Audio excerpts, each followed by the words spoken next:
কৰিব টাইট নকৰিব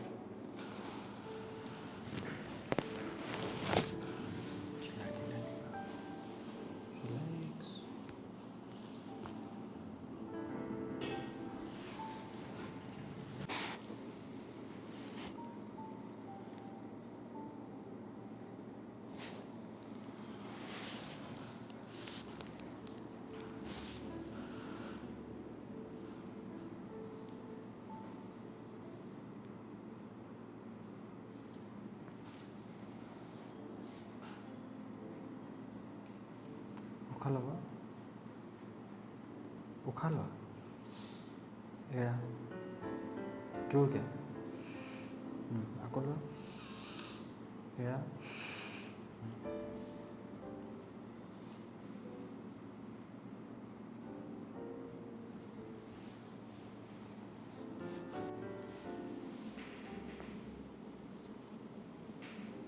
ৰিলেক্স কৰিবা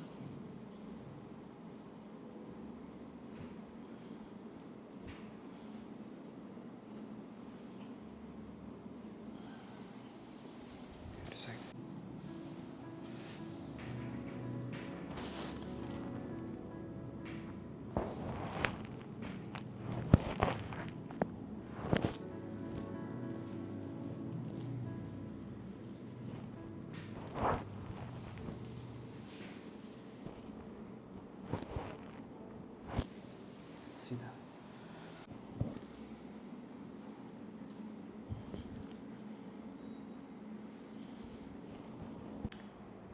নমস্কাৰ বন্ধুসকল মই ডক্টৰ এম শৰ্মা আজি আকৌ আপোনাৰ লগত প্ৰেজেণ্ট হৈছোঁ ৰিকভাৰী ষ্টৰী নতুনকৈ লৈ আহিছোঁ এই ৰিকভাৰী ষ্টৰীত আপোনালোকে দেখা পাব কি আমাৰ লগত ছোৱালী এজনী সৰু 14 years old গাৰ্ল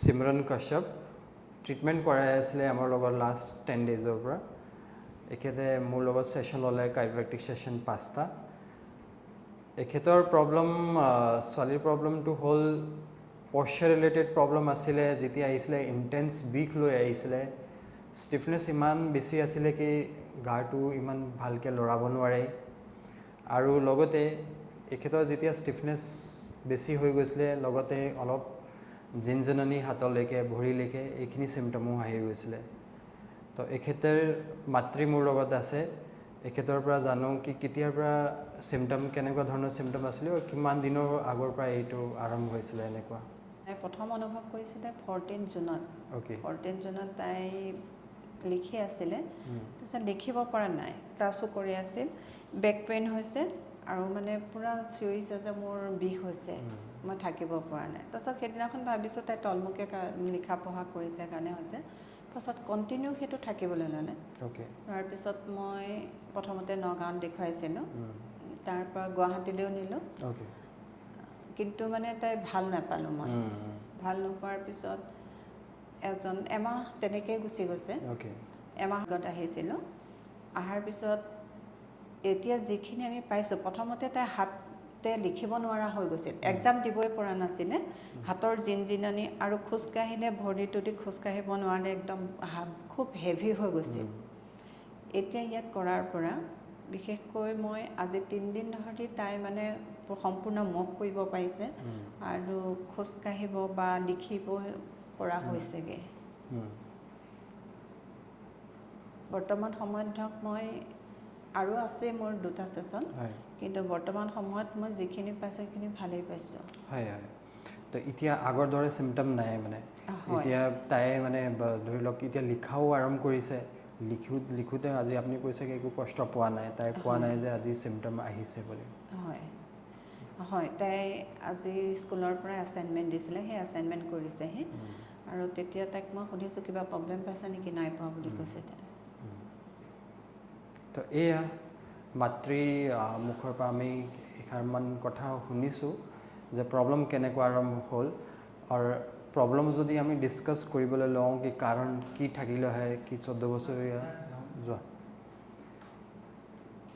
কাৰণটো কি থাকিব পাৰে যে 14 বছৰীয়া ছোৱালী এনেকুৱা প্ৰব্লেম আহিব পাৰে আৰু আমি কেনেকৈ ধৰণে সহায় কৰিছোঁ এইখিনি মই ক'ব বিচাৰিছোঁ কি কাৰণ আমি যিখিনি ডায়েগন'চিছ কৰিছোঁ আৰু যিখিনি তেখেতৰ হিষ্ট্ৰী জানিছোঁ, এখেতৰ অভাৰ ৱৰ্ক কৰে ছোৱালীজনী, যেনেকুৱা ডান্স ক্লাছো কৰে আৰু ক্লাছতো খুব এক্টিভ থাকে, আগৰ পৰা এক্টিভ হয়। তো তেনেকুৱাতো হ'ব নালাগিছিলে কি আমাৰ যেনেকৈ শাৰীৰিক বোন উইক হওক या মাস্কুলাৰ পেইন হওক আহিব নালাগে। কিন্তু এখেতৰ এটা আমি যিখিনি আইডেণ্টিফাই কৰিছোঁ নিউট্ৰিশ্যন ডেফিচিয়েঞ্চি হৈ আছে, খাদ্যটো ঠিককৈ নলয়, সময়মতে নলয় আৰু যিমান কোৱান্টিটি ল'ব লাগে সিমান কোৱান্টিটিতে নলয়। আৰু যেনেকুৱা এতিয়া এক্টিভিটিটো বেছি আছে কিন্তু সেইটো মতে আমাৰ খাদ্যও যাব লাগে।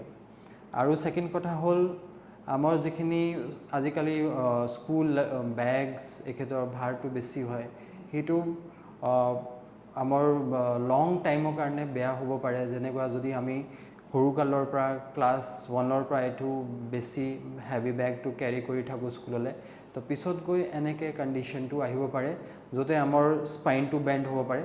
তাইৰ বেণ্ডিং অলপ স্পাইন স্কলেটিক স্পাইন আছিলে, এইটো বাৰু চিধা হ'ল এতিয়া। তো সেইটো এটা কণ্ডিশ্যন থাকিব পাৰে কি সেইটো কাৰণেও আমাৰ কণ্ডিশ্যনটো বেয়া হ'ব পাৰে। থাৰ্ড হৈ গ'ল তেখেতৰ পশ্চাৰ ৰিলেটেড প্ৰব্লেম। যদি লং টাইমৰ কাৰণে আমাৰ পশ্চাৰটো বেয়া থাকে আৰু যিখিনি মই আইডেণ্টিটি তাৰ লগত কথা পাতিছোঁ আৰু পশ্চাৰ ৰিলেটেড ডিছকাশ্যন কৰিছোঁ, মই এইটো পাইছোঁ কি তাইৰ পশ্চাৰটো খুব বেয়া ধৰণে তাই যেতিয়া লিখা পঢ়া কৰে বা স্কুলত থাকে তেতিয়া পশ্চাৰটো মেইনটেনেঞ্চ ভালকৈ নহয়। আৰু এটা নেগেটিভ পইণ্ট ক'ব পাৰি, এটা পজিটিভ পইণ্টো হয়, দুইফালে আছে। কিন্তু তাইৰ হাইটটো বেছি আছে সেইকাৰণে অলপ বেণ্ডটো বেছি হৈ যায়। তো এইখিনিও আমাৰ যিখিনি কণ্ডিশ্যন তাইৰ হৈছিলে সেইটো কাউণ্ট কৰিবলগীয়া বস্তু আছে।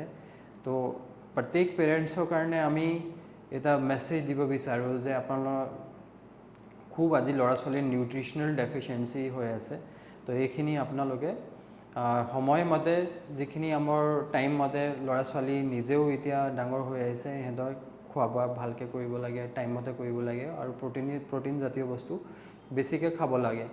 আৰু পশ্চাৰ ৰিলেটেড আমাৰ পঢ়া লিখাৰ সময়ত আমাৰ টেবল যোনটো হাইট হয় সেইটো ঠিক থাকিব লাগিব, আই কণ্টেক্টত বস্তু বেছিভাগ থাকিব লাগিব, তেতিয়া আমাৰ এনেকুৱা কণ্ডিশ্যন ডেভেলপ নহয়। আৰু এক্টিভিটিটো আমি কৰিবই লাগে, খুব এক্টিভ হ'ব লাগে, কিন্তু লগতে আমাৰ ৰেষ্টৰো খুব দৰকাৰ পৰে। মাংসপেশী তেনেকুৱা কণ্টিনিউ ৱৰ্ক কৰিলে ষ্ট্ৰেছ লয়, লোড পৰি যায়, সেইকাৰণেও এনেকুৱা কণ্ডিশ্যন আহিব পাৰে। অনলাইন ক্লাছত হয়, অনলাইন ক্লাছ কৰাৰ কাৰণে হয়, অনলাইন ক্লাছো এটা ফেক্টৰ হৈ গ'ল। কিউকি লাষ্ট ক'ভিড আৰু আফটাৰ ক'ভিড আমাৰ অনলাইন ক্লাছটো খুব চলি আছিলে। তো ৰিজাল্ট এইটোৱে হ'ল কি এতিয়া এনেকুৱা কণ্ডিশ্যনটো ডেভেলপ হৈ গ'ল। কি এইটো এনেকুৱা নহয় পটককৈ এনেকুৱা কণ্ডিশ্যন যেতিয়া আমাৰ বনি পেইন হয়, মাস্কুলাৰ পেইন হয়, এইখিনি কণ্ডিশ্যন পটককৈ কেতিয়াও আপোনাৰ ডেভেলপ নহয়, সময় লৈ পেলাই লাহে লাহে ডেভেলপ হৈ এনেকুৱা কণ্ডিশ্যন হৈ যায়। তো এইখিনি কণ্ডিশ্যন ডেভেলপ হৈছে। এতিয়া তোমাৰ চিমৰন কোৱা, তুমি কিবা ক'ব বিচাৰানে নিজৰ কণ্ডিশ্যনত কেনেকুৱা পাইছা আৰু তুমি এতিয়া নেক্সট কেনেকুৱা মেইনটেইন কৰিবা, কি শিকিছা তুমি? ইয়াত প্ৰথমটো মই একো কৰিব পৰা নাছিলোঁ। এতিয়া ইয়াত 5টা ছেশ্যন হোৱাৰ পিছতো বহুতখিনি মই এতিয়া পাৰা হৈ গৈছোঁ। ভাল পাইছোঁ, থেংক ইউ ছাৰ। আৰু এতিয়াৰ পৰা মই গম পাইছোঁ যে মই চিধাকৈ থাকিব লাগিব আৰু নিউট্ৰিচিয়াছ ফুডছ খাম আৰু নিউট্ৰিশ্যন টাইমমতে তুমি খাব লাগিব, ৱেইট গেইন অলপ কৰিব লাগিব আৰু এক্সাৰচাইজটো ডেইলি কৰিব লাগিব। কেতিয়ালৈকে এক্সাৰচাইজ কৰিবা? হোল লাইফ কৰিব লাগিব। তো মই প্ৰত্যেক পেচেণ্টক এক্সাৰচাইজ বিষয়ে সদায় কওঁ কি এক্সাৰচাইজ এটা আমাৰ পাৰ্ট হয় ডেইলি লাইফত। আমি দিনটো কাম কৰি থাকোঁ, ৰাতি গৈ আমি শুই যাওঁ, নেক্সট দিনাখন ছেইম ৰুটিন আমি ফ'ল' কৰোঁ। যদি আমি এক্সাৰচাইজ নকৰোঁ তেতিয়া আমাৰ মাংসপেশী কেনেকুৱা ফাংচন কৰিব আৰু ইণ্টাৰনেল অৰ্গেন যে আছে আমাৰ জন্মৰ পৰা একো হিল ডুল নহয়, এইখিনি কেনেকুৱা যদি আমাৰ যিখিনি আমাৰ কনচেপ্ট হয় কাইৰোপ্ৰেক্টিক আৰু অষ্টিঅ'পেথিৰ হয় ফেচিয়া হ'ল এটা মাস্কুলাৰ লেয়াৰ। এইটো যদি লেয়াৰটো আমি ভালকৈ ৰিলিজ কৰি ৰাখোঁ আৰু ফেচিয়াটো যদি ৰেষ্ট্ৰিকশ্যন নহয়, টাইটনেছ নাহে, তেতিয়া আমাৰ জীৱনটো খুব ধুনীয়াকৈ যাব পাৰে আৰু আমাৰ ইণ্টাৰনেল অৰ্গানো কম প্ৰেছাৰ পায়। তেতিয়া যদি আমাৰ চবফালে টাইটনেছ হয়, আমাৰ বডি ষ্টিফ হয়, জঠৰ হয়, তেতিয়া আমাৰ ইণ্টাৰনেল অৰ্গানো প্ৰেছাৰ পায়, সেইকাৰণে বেলেগ বেলেগ বেমাৰী আমি আৰম্ভ হোৱা চান্স থাকে। তো এইখিনি আমাৰ এই ভিডিঅ'ৰ উদ্দেশ্য হ'ল এটা এডুকেশ্যনেল ইনফৰ্মেটিভ ভিডিঅ'। আমি চিমৰণক কেনেকৈ ৰিকভাৰী দিলোঁ, কি কণ্ডিশ্যন আছিলে আপোনালোকে জানিছে। আৰু আজিৰ ভিডিঅ'টো আমি ইয়াতে সামৰিছোঁ। নমস্কাৰ, ধন্যবাদ, থেংক ইউ।